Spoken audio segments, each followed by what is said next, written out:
Everybody in the back ready? We good?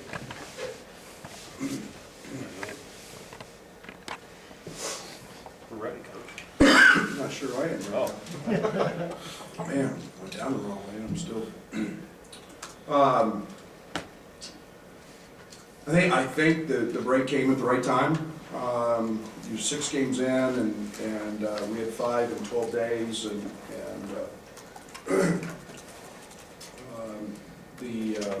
the last part of that I thought was fairly challenging. Real late game at Wisconsin, and then a quick turn with the morning game here at home against a very, very physical Rutgers team. So it was, and watching that film, I thought we were a little sluggish, but found a way to grit that out. So we obviously took Sunday off, practiced Monday and Tuesday. There were recruiting days for our staff, and then took Wednesday off, and then came back and got back into game prep mode as we head into Northwestern and 4 o'clock tip tomorrow. So we've had an opportunity to work on a few things, add a couple things. I thought they've been productive practices, and you always get a little bit apprehensive this time of year when you do get too much time off. Sometimes you just like to play, but Northwestern's playing great. They're a team that is extremely big. They're a team that shoots it at every spot. I'm fascinated with Spencer, their point guard, in terms of being a young guy who's so dominant in another sport, being at the top of his game and coming out after 4 years, and his intangibles and leadership are very, very evident. His athleticism is very evident, and then Miller Kopp's having an outstanding season, and a guy that's 6'6", 6'7", playing the 2 is is a problem for a lot of guys in this league, not just us. So we've got to be very good. They're mixing out defenses, and the breaks give us an opportunity to spend some time on those things, and they run great action. Chris is a very, very good offensive mind and offensive coach, and does a great job of controlling tempo, so we'll have to handle all those things tomorrow.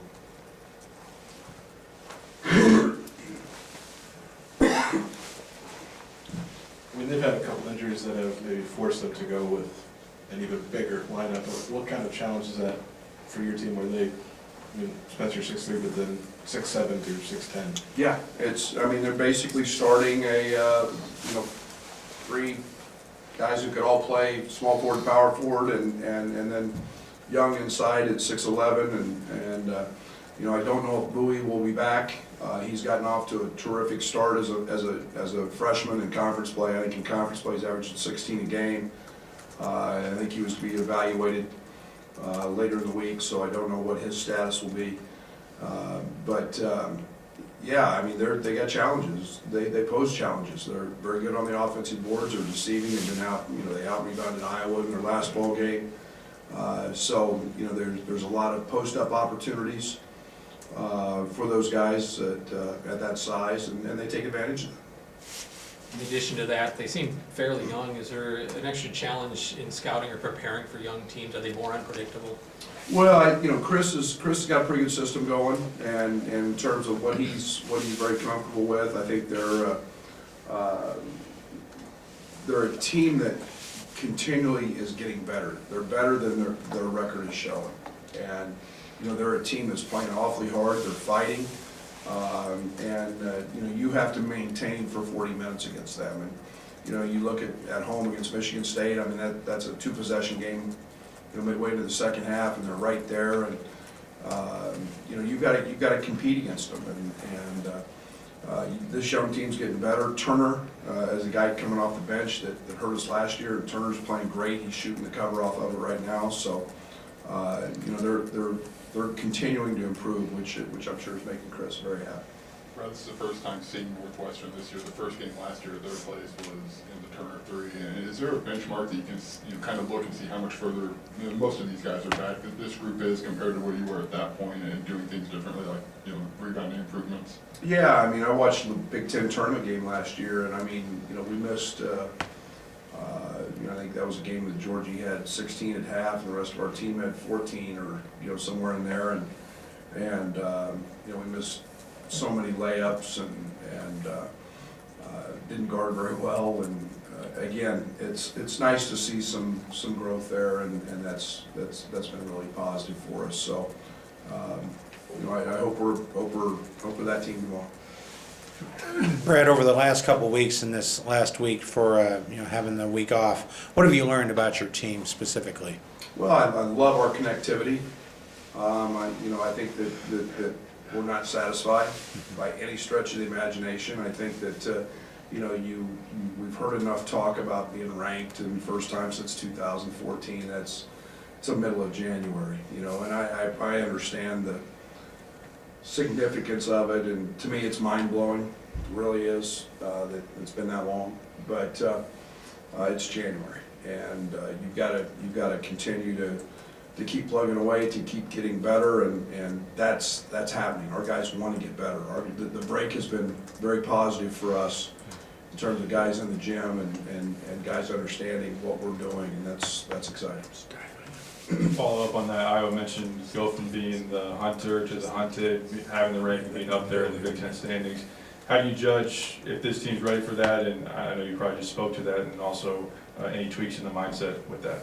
Yeah, I mean, I don't think it's as much a mindset change as it is an understanding that you got to show up and play every single night, and you got to do your job, and it's that simple. And individually and as a team, and the great teams get everybody's best shot. And I'm not saying we're there yet, but we're in a position that being ranked, and it's just a simple concept. Just show up and work hard and do your job, and the results will take care of themselves. And that's the way we're trying to handle this process. I think this season we've heard you talk a lot about scouting report and paying attention to the scouting report, maybe if I remember more so than last year. Is there something different in the way that you're presenting it to these guys or asking them to digest it during a game? The way we're playing is forcing us to. There was a lot of actions last year that people couldn't run against us because we wouldn't allow them to catch it. This year we're a little bit different there. So there's a lot more, I don't want to say a lot more, there's a different type of scheme involved in terms of how we guard guys coming off screens, because of their ability to catch. So it's a different type of scheming. Guys have had to dial into scouting reports and understand personnel very much in terms of which way we're forcing things or what we're doing, and so it's a little more complicated that way.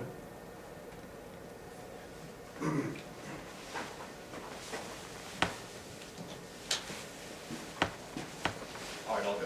Trent said he's never gone this long in his life without a turnover. How does that speak to his growth and what he's been able to do, and just giving himself a chance to succeed in your team as well? Yeah, it's remarkable at this level. I mean, go 5 games without turning it over, and and I told him today. I said, I don't want you to play to that. I don't want you to not try to make plays, thinking about whether you turn it over or not. I need you to still make the right basketball play. And he hadn't thought about it. It's probably my fault for bringing it up. But he's playing so well and running our team and getting us into stuff and the initial thrust. Yeah, it speaks volumes to him. I mean, he was a guy that just shot it, and that's all he thought about was shooting it and shooting it and shooting it. And now he's guarding. I mean, in my opinion, he's the elite on-ball defender in this league. And that's where our defense starts, and it starts with him with the ball in his hands on the offensive end. So right now, that's a really, really good starting point on both ends of the court. Well, this is basically just all coincidence, but the games against Northwestern have had some significant moments last few years. I mean, your first Big Ten game, Trent's first breakout, Kofi commits last year, your first Big Ten tournament win. Just kind of how do you view that matchup, and any good things and? Yes, I learned something new every day. I didn't know all that, but,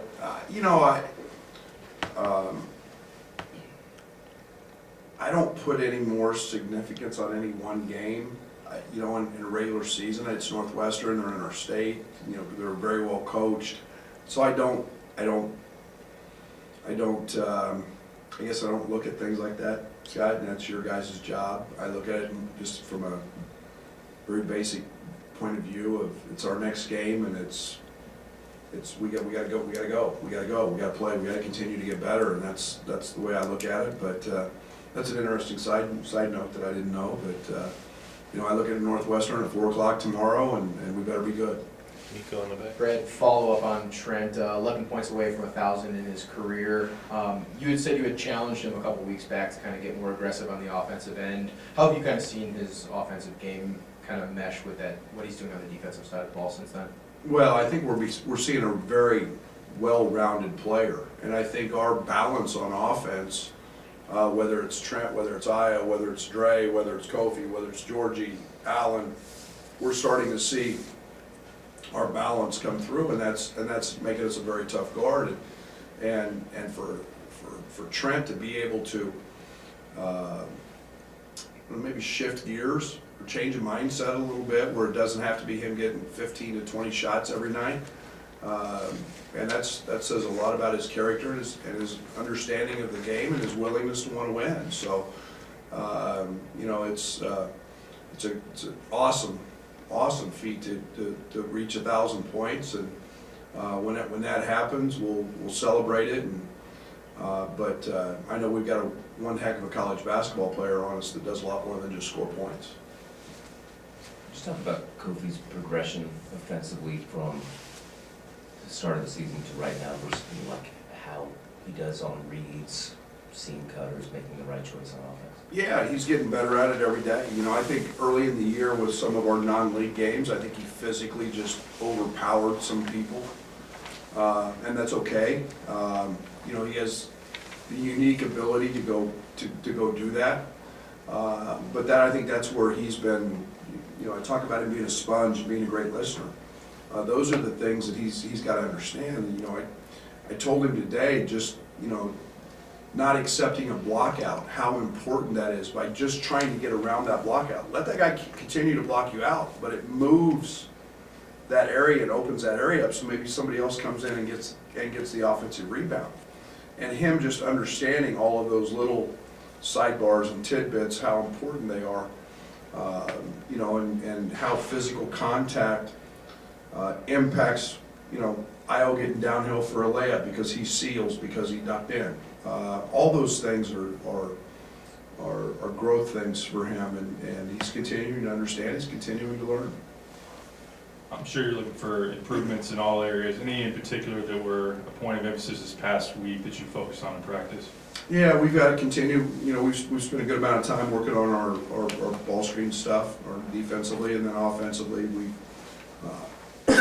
because of Northwestern, we've spent a good amount of time on zone offense. We've been really efficient throughout the year in zone offense, but an extended time, and then we've added a few other actions in our man stuff to continue to grow and add things. Excuse me. Brad, I talked about keeping a level head, the never high, never low. I'm assuming you recruit players who have that mindset, you can read that, but is it a point of growth from, say, go through college to not get too high and get too low? Yeah, you experience it all. We want them to have an energy about them when we start a game, and I think we've struggled with that at different times. Miami, in particular, but I think there's a habit that's formed every single day by working hard, and no matter whether it's a practice or it's a game, you show up and you do your very best, and that's all we're asking. And not to get too high. Now we've won a few games, and we've beaten some good people, and we can move on to the next. Enjoy the moment and have fun and enjoy those winning locker rooms, but understand that the next day there's work to do again, and that's the beauty of the regular season. And 20 conference games is you don't get to enjoy much very long, and you can forget about a bad one, and move on to the next. And so I think we're maturing in that area a lot. What's been the progression of Andres and Io and Trent about playing off the ball? I mean, it seems like once they get to this level, they've always had the ball in their hand. Your connectivity on offense seems like you have three guys that now understand how to do both. Yeah, and again, we try to put those guys in different actions and different spaces to be available, you know, and I think that's been a work in progress for us. You know, it's just as important, you know, your spacing, where you're at. You know, we had, like with Io early, you know, getting him to a corner to create spacing. And when you understand, if he lifts out of that corner, he's cutting Dre or Trent's space off where they can move. And when he was on the ball, the same thing. Everybody's got to learn how to play and where to be and do those things. And they can still be just as effective without the ball, because we're going to put them in different positions to do that. So it's been a little bit of a process, you know, there's no doubt. Yeah, we're very effective in our transition and our initial thrust, because guys get out and run, and all those guys can do that. It's a luxury because they can all make one or two dribbles and get to the rim or make passes. So it's something we've been refining, I guess is the right word, all year long with those guys. How much of an impact do you feel like maybe having a fairly set rotation with starters and then Allen, Kipper, Dre off the bench mostly, having on just the run that you've been able to make? Yeah, it's huge. Role identification's big. I mean, guys understanding their roles, guys accepting their roles, guys growing into their roles, and understanding that, you know, some nights those may mean more minutes, some nights those, you know, as Wisconsin, you know, it was, you know, foul trouble created a certain issue, but understanding that they all provide something that's very important. Allen's providing great energy. Dre's leadership at both ends of the court, his ability to beat the defense off the bounce. Kipper's been defensively very, very good. His and sound, his ability, and you know, to put the ball on the floor and drive it. All those things are starting to play in, and guys are accepting that, and that's been a big part of it. Brad, I know it's not even a full season yet, but with the three-point line adjustment, how have you liked or not liked what it's done for the game, the kind of flow, the kind of defenses and offenses that are out there? I haven't thought about it that much. I mean, it's shrinking the game, shrinking the court. It's impacted it. I think we'll have to see at the end of the year. I don't know. I couldn't tell you numbers right now, but I feel like the game is, you know, it doesn't matter. I think Michigan State was #1 in the country in offensive efficiency going into the Purdue game. They were 2 for 18 from the three. You know, and I don't think we're seeing as consistent of numbers. And coaches are, you know, for the most part, most of you guys don't think so. We're pretty smart. You know, we're going to guard guys that you know, don't shoot it. And you're starting to see a lot more of that. Anything else? Thank you.